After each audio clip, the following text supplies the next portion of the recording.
எல்லாருக்கும் வணக்கம். இப்போ பார்த்துட்டு இருக்கிறது பார்த்திங்கன்னா பிஃபோர் ஒர்க் அவுட் பண்ணுறதுக்கு முன்னாடி. ஏன்னா 2 நாள் ட்ரிப்பு போயிருந்தோம், அதனால் ஒர்க் அவுட் பண்ண முடியல. இப்போது பார்த்திங்கன்னா கொஞ்சம் பாடி பார்த்திங்கன்னா பம்பிங் இல்லாமல் இருக்குது. ஸோ ஆஃபீஸ் விட்டு வந்தேன்னே ஈவினிங் டைம் நைட் டைம் ஆயிடுச்சு. அப்போ சரி நம்ம ஒர்க் அவுட் பண்ணலான்னு சொல்லிட்டு ஸ்டார்ட் பண்ணது தான். புஷ்அப்ஸ் நம்மளுக்கு மெயினான புஷ்அப்ஸ் தான். எனக்கு பம்பிங் பார்த்திங்கன்னா ஒரு full body workout pushup நல்லாயிருக்கும். ஸோ புஷ்அப் பண்ணிடலான்னு சொல்லிட்டு புஷ்அப் ஸ்டார்ட் பண்ணியாச்சு. ஒரு 4 செட் புஷ்அப்ஸு 25 reps வச்சு புஷ்அப்ஸ் பண்ணேன். புஷ்அப்ஸ் பார்த்திங்கன்னா ஃபஸ்ட்டு பண்ணும்போது நார்மலாக பண்ணோம், பார்த்தாலே தெரியும்.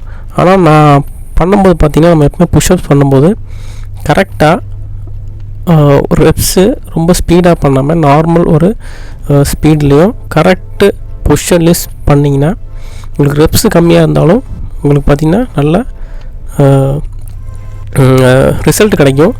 ஸோ நம்ம புஷ்அப்ஸ் பண்ணும்போது எப்பவுமே கரெக்டாக பண்ணிக்கணும்.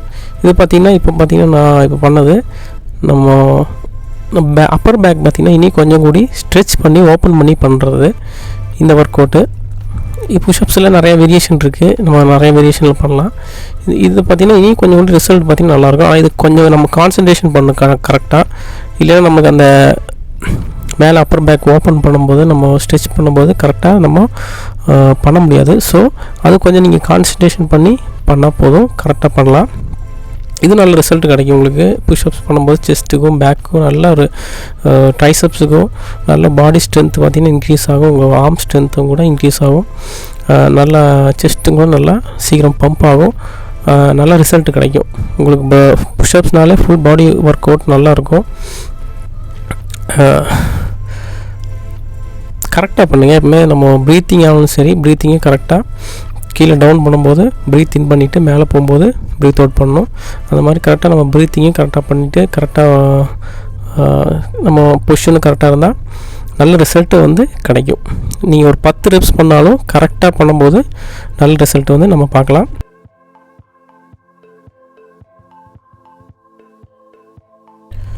நம்ம எப்பவுமே புஷ்அப்ஸ் பண்ணும்போது லாஸ்ட் ரெப்ஸ் இருக்குது பார்த்திங்கன்னா, லாஸ்ட் ரெப்ஸ் கண்டிப்பாக விடக்கூடாது.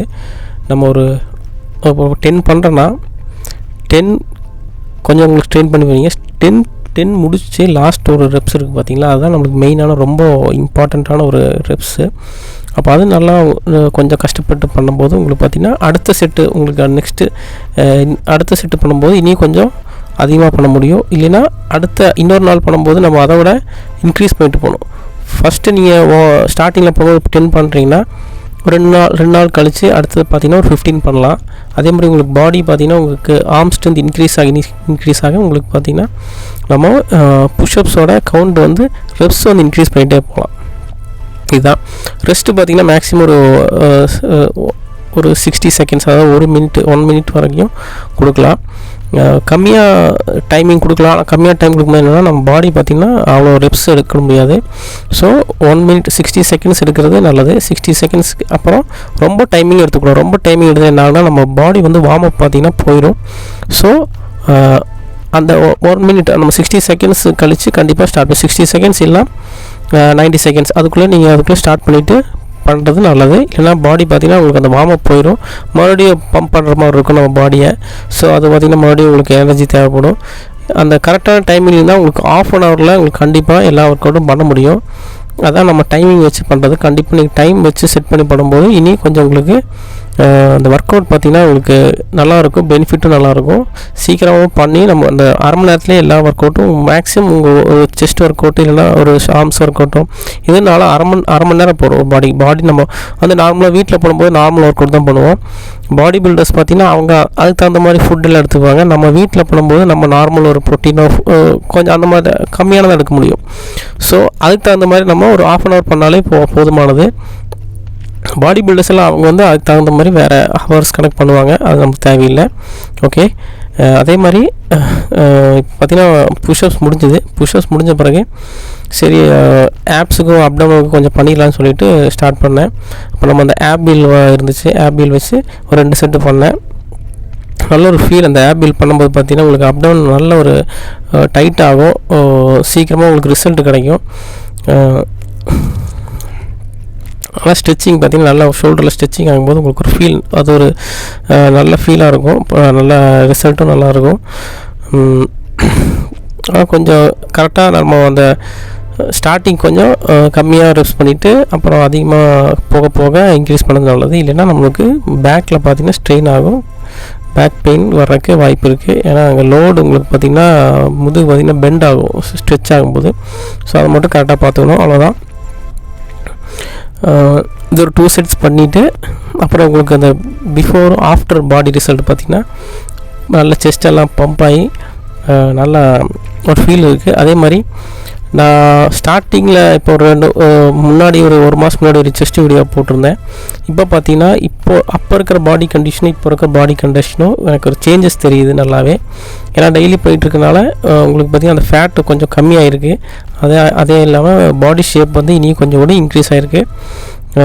கொஞ்சம் டயட் மெயின்டைன் பண்ணால் போதும், அவ்வளோதான். ரொம்ப ஆயிலி ஃபுட் எடுக்காமல் நார்மல் டயட்டு தான், பெருசாலாம் நம்ம ரொம்ப அந்த மாதிரி ஃபுட்டு இந்த மாதிரி ஃபுட்டெல்லாம் கிடையாது. ப்ரோட்டீன் எடுத்துக்கணும். அதே மாதிரி கொஞ்சம் நீங்கள் ஆயிலி ஃபுட்டெல்லாம் தவிர்க்கிறது நல்லது. வெளியே சாப்பிட்றது, வெளியே ஆயிலி ஃபுட்டு இந்த ஃப்ரைட் ஐட்டமெல்லாம் தவிர்க்கிறது நல்லது.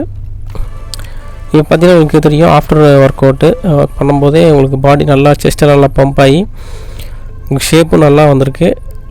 எனக்கு ஒரு சேஞ்சஸ் தெரிஞ்சுது. ஏன்னா முன்னாடி பண்ண இதுக்கும் இப்போ பண்ணுற பாடிக்கும் நல்ல ஒரு டிஃப்ரென்ஸ் நம்மளுக்கு இருக்குது. முன்னாடி கொஞ்சம் கூட சதை போட்டுருந்துச்சு, இப்போ கொஞ்சம் கம்மியாக இருக்குது. இனி வரப்போகிற நாட்களில் இனி கொஞ்சம் கூடி பாடி நல்லா ஷேப் ஆகும்னு நினைக்கிறேன். அந்தளவுக்கு நான் ஒர்க் அவுட் பண்ணணும், கண்டிப்பாக பண்ணுவேன். புது வீடியோ உங்களுக்கு வந்து போட ட்ரை பண்ணுறேன். நீங்களும் அதே மாதிரி ஃபிட்டாக இருக்க பாருங்கள். கண்டிப்பாக எல்லோரும் நல்ல ஷேப்பாக நல்ல பாடி நல்ல ஃபிட்டாக வச்சுக்கலாம். நம்ம வீட்டில் வச்சு ஒர்க் அவுட் பண்ணாலே உங்களுக்கு நல்ல பாடி ஷேப்பும் வரும். இந்த வீடியோ கண்டிப்பாக பிடிச்சிருந்தா எல்லாம் லைக் பண்ணுங்கள். அடுத்த வீடியோவில் பார்ப்போம். நன்றி, வணக்கம்.